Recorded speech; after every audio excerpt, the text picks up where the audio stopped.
Waktunya bersaat teduh dengan Tuhan melalui bacaan Alkitab 1 pasal sehari dalam kitab sajak dan nyanyian yang dinyanyikan oleh bangsa Yahudi bahagian keempat seri yang kedua. Kitab Pengkhotbah pasal 2, hikmat dan kebodohan adalah hal yang sia-sia. Mari baca Alkitab, mari dengar Alkitab, dan mari lakukan apa yang Allah firmankan di dalam Alkitab. Maka iman dan pengharapanmu tidaklah sia-sia. Tuhan Yesus Allah Putra Alfa dan Omega memberkati, dan Allah Roh Kudus akan menuntun untuk memahami. Salam kasih dan doa dari Rumah Produksi Endang Silitonga Tanjung Bible Audio Ministry. Mari memulainya dengan doa dalam hati.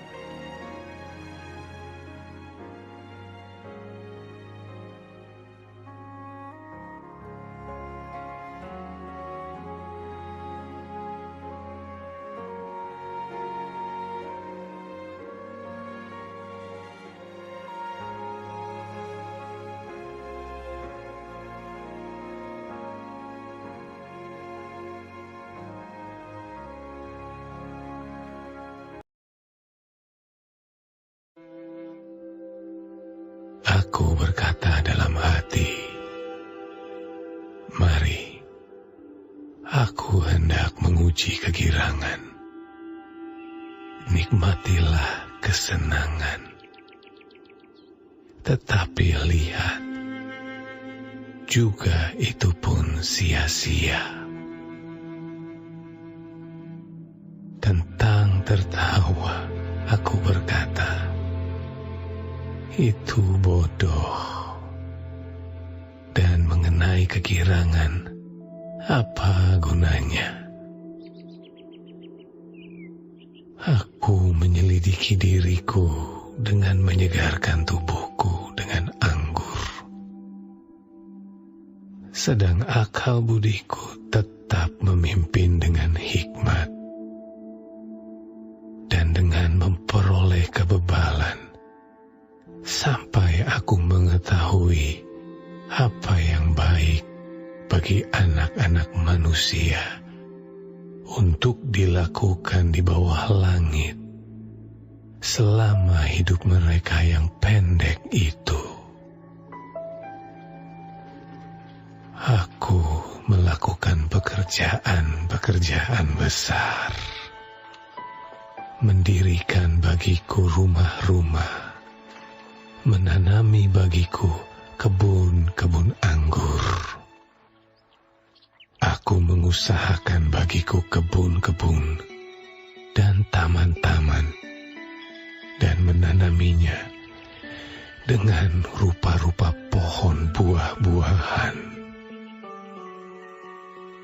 Aku menggali bagiku kolam-kolam untuk mengairi dari situ tanaman pohon-pohon muda. Aku membeli budak-budak laki-laki dan perempuan, dan ada budak-budak yang lahir di rumahku. Aku mempunyai juga banyak sapi dan kambing domba, melebihi siapapun yang pernah hidup di Yerusalem sebelum aku. Aku mengumpulkan bagiku juga perak dan emas, harta benda raja-raja dan daerah-daerah. Aku mencari bagiku biduan-biduan dan biduanita-biduanita, dan yang menyenangkan anak-anak manusia, yakni banyak gundik. Dengan demikian aku menjadi besar, bahkan lebih besar daripada siapapun yang pernah hidup di Yerusalem sebelum aku. Dalam pada itu, hikmatku tinggal tetap padaku. Aku tidak merintangi mataku dari apapun yang dikehendakinya, dan aku tidak menahan hatiku dari sukacita apapun. sebab hatiku bersuka cita karena segala jerih payahku. Itulah buah segala jerih payahku. Ketika aku meneliti segala pekerjaan yang telah dilakukan tanganku, dan segala usaha yang telah kulakukan untuk itu dengan jerih payah, lihatlah, segala sesuatu adalah kesia-siaan dan usaha menjaring angin. Memang tak ada keuntungan di bawah matahari. Lalu aku berpaling untuk meninjau hikmat, kebodohan, dan kebebalan. Sebab apa yang dapat dilakukan orang yang menggantikan raja? Hanya apa yang telah dilakukan orang. Dan aku melihat bahwa hikmat melebihi kebodohan, seperti terang melebihi kegelapan. Mata orang berhikmat ada di kepalanya, sedangkan orang yang bodoh berjalan dalam kegelapan. Tetapi aku tahu juga bahwa nasib yang sama menimpa mereka semua. Maka aku berkata dalam hati, nasib yang menimpa orang bodoh juga akan menimpa aku. Untuk apa aku ini dulu begitu berhikmat? Lalu aku berkata dalam hati bahwa ini pun sia-sia. Karena tidak ada kenang-kenangan yang kekal, baik dari orang yang berhikmat maupun dari orang yang bodoh. Sebab pada hari-hari yang akan datang, kesemuanya sudah lama dilupakan. Dan orang yang berhikmat mati juga seperti orang yang bodoh. Oleh sebab itu, aku membenci hidup, karena aku menganggap menyusahkan apa yang dilakukan di bawah matahari. Sebab segala sesuatu adalah kesia-siaan dan usaha menjaring angin. Aku membenci segala usaha yang kulakukan dengan jerih payah di bawah matahari. Sebab aku harus meninggalkannya kepada orang yang datang sesudah aku. Dan siapakah yang mengetahui apakah orang itu berhikmat atau bodoh? Meskipun demikian, ia akan berkuasa atas segala usaha yang kulakukan di bawah matahari dengan jerih payah dan dengan mempergunakan hikmat. Ini pun sia-sia. Dengan demikian, aku mulai putus asa terhadap segala usaha yang kulakukan dengan jerih payah di bawah matahari. Sebab, kalau ada orang berlelah-lelah dengan hikmat, pengetahuan, dan kecakapan, maka ia harus meninggalkan bahagiannya kepada orang yang tidak berlelah-lelah untuk itu. Ini pun kesia-siaan dan kemalangan yang besar. Apakah faedahnya yang diperoleh manusia dari segala usaha yang dilakukannya dengan jerih payah di bawah matahari, dan dari keinginan hatinya. Seluruh hidupnya penuh kesedihan dan pekerjaannya penuh kesusahan hati. Bahkan pada malam hari, hatinya tidak tentram. Ini pun sia-sia. Tak ada yang lebih baik bagi manusia daripada makan dan minum dan bersenang-senang dalam jerih payahnya. Aku menyadari bahwa ini pun dari tangan Allah. Karena siapa dapat makan dan merasakan kenikmatan di luar Dia? Karena kepada orang yang dikenannya, Ia mengaruniakan hikmat, pengetahuan, dan kesukaan. Tetapi orang berdosa ditugaskannya untuk menghimpun dan menimbun sesuatu yang kemudian harus diberikannya kepada orang yang dikenan Allah. Ini pun kesia-siaan dan usaha menjaring angin.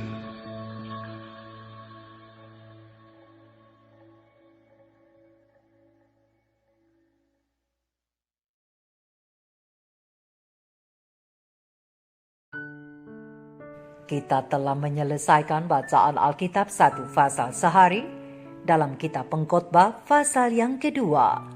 Sedikit perenungan melalui pasal ini tentang hidup tanpa Tuhan adalah kesia-siaan bahagian kedua dengan ayat panduan perenungan terang besar Alkitab Pengkhotbah 2 ayat 9 dan ayat yang ke-11 dengan bunyi nas. Dengan demikian, aku menjadi besar, bahkan lebih besar daripada siapapun yang pernah hidup di Yerusalem sebelum aku. Dalam pada itu hikmatku tinggal tetap padaku. Namun, ketika aku meneliti segala pekerjaan yang telah dilakukan tanganku, dan segala usaha yang telah kulakukan untuk itu dengan jerih payah, lihatlah, segala sesuatu adalah kesia-siaan dan usaha menjaring angin. Memang tak ada keuntungan di bawah matahari. Sahabat-sahabat firman yang dikasihi oleh Tuhan di mana saja Anda berada, pena ilham ilahi roh nubuat membina pendidikan sejati, halaman 139 alinea pertama sampai halaman 140 alinea kelima menjelaskan. Mulia di masa muda, perkasa di masa dewasa, dikasihi Allahnya. Salomo atau Sulaiman memegang tampuk pemerintahan yang menjanjikan kemakmuran dan kehormatan yang tinggi. Bangsa-bangsa kagum terhadap pengetahuan dan pengertian dari orang yang telah dikaruniai Allah dengan hikmat itu. Tetapi kesombongan karena kemakmuran akhirnya menyebabkan perpisahannya dengan Allah. Dari sukacita hubungannya dengan ilahi, kini Salomo beralih untuk mencari kepuasan dalam merasakan kesenangan. Mengenai pengalaman ini, ia mengatakan, aku melakukan pekerjaan-pekerjaan besar, mendirikan bagiku rumah-rumah, menanami bagiku kebun-kebun anggur. Lalu aku berpaling untuk meninjau hikmat, kebodohan dan kebebalan. Sebab apa yang dapat dilakukan orang yang menggantikan raja? Hanya apa yang telah dilakukan orang. Oleh sebab itu aku membenci hidup, karena aku menganggap menyusahkan apa yang dilakukan di bawah matahari. Sebab segala sesuatu adalah kesia-siaan dan usaha menjaring angin. Aku membenci segala usaha yang kulakukan dengan jerih payah di bawah matahari, sebab aku harus meninggalkannya kepada orang yang datang sesudah aku. Terang besar Alkitab Pengkhotbah 2 ayat 4, 12, 17, dan 18. Dengan pengalamannya sendiri yang pahit, Salomo mempelajari kehampaan suatu kehidupan yang mencari kebaikan tertinggi dalam perkara-perkara duniawi. Ia mendirikan mezbah untuk dewa-dewa kafir hanya untuk mengetahui betapa sia-sia janji dewa-dewa itu terhadap ketentraman jiwa. Dalam tahun-tahun kemudian, Salomo menjadi penat dan dahaga akibat kolam dunia yang bocor. Kemudian, Sulaiman atau Salomo kembali untuk minum dari mata air kehidupan. Sejarah tahun-tahun yang disia-siakannya, dengan pelajaran-pelajaran amarannya, Salomo dengan roh ilham membuat tulisan untuk generasi yang akan datang. Dan dengan demikian, walaupun benih yang ditaburnya dituai oleh bangsanya dalam penuaian kejahatan, namun pekerjaan seumur hidup Salomo tidak semuanya musnah. Dan akhirnya, oleh disiplin melalui penderitaan, pekerjaan imannya telah diselesaikan. Tetapi kemerosotan seperti itu seharusnya tidak perlu terjadi. Betapa mulia seharusnya hari-hari hidup Salomo sekiranya ia pada masa mudanya mempelajari pelajaran yang penderitaan ajarkan dalam kehidupan orang lain. Sahabat-sahabat firman, demikianlah dengan kita. Marilah kita belajar dari pelajaran yang penderitaan ajarkan melalui pengalaman hidup Salomo kepada kita. Jangan menunda-nunda waktu untuk insaf sehingga penderitaan itu datang dan mengajari kita supaya sadar dan bertobat. Sekarang adalah waktu yang baik, waktu yang tepat untuk menyadari bahwa bersama Tuhan hidup kita tidak akan sia-sia, baik sekarang maupun di masa yang akan datang. Dan pastikan mulai saat ini, hidup kita memuliakan nama Tuhan, menyenangkan hatinya dengan menuruti segala perintah-perintahnya. Dan mari selesaikan pekerjaan imanmu bersama Tuhan dan di dalam Dia. Mari kita renungkan ini bersama. Shalom.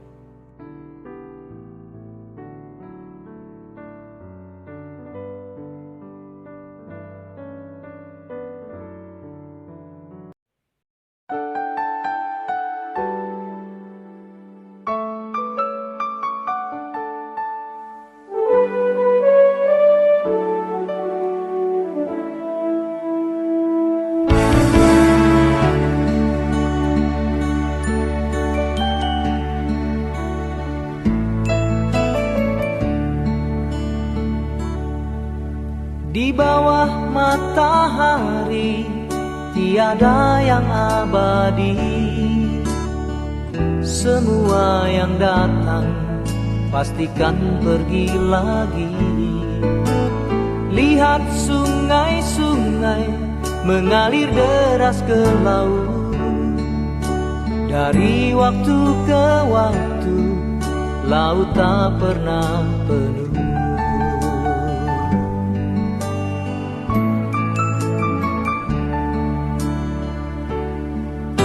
Berapa lama lagi hidup ini bertahan? Siapa yang dapat melawan kematian? Berapa banyak lagi kecurangan dalam hati? Semua akan terkubur, hukuman pun menanti. Jangan berpikir mudah untuk melakukan dosa yang terukir dapat kau hapuskan. Tidaklah cukup kau buat kebaikan atau memberi harta yang kau miliki.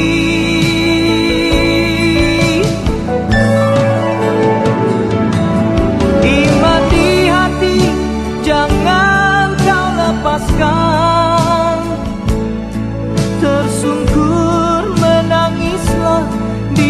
hadapannya. Tuhan masih menunggu pertobatan yang sungguh. Kasih setia Tuhan tiada putusnya. Bagi semua orang yang takut akan Tuhan dan yang mau kembali kepada jalannya.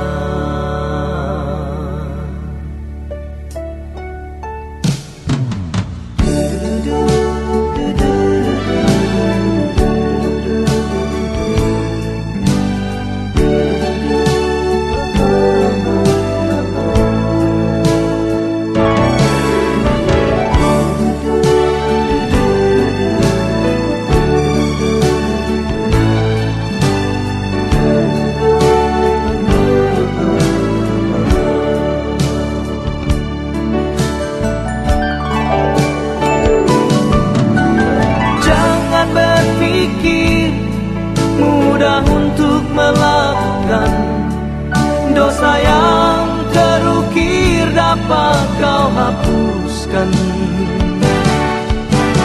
Tidaklah cukup kau buat kebaikan atau memberi harta yang kau miliki.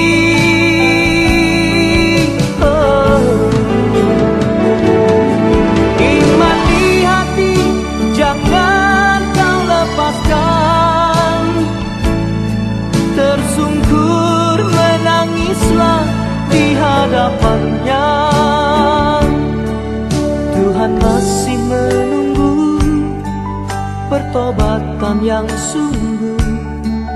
Kasih setia Tuhan tiada putusnya. Bagi semua orang yang takut akan Tuhan dan yang mau kembali kepada jalannya.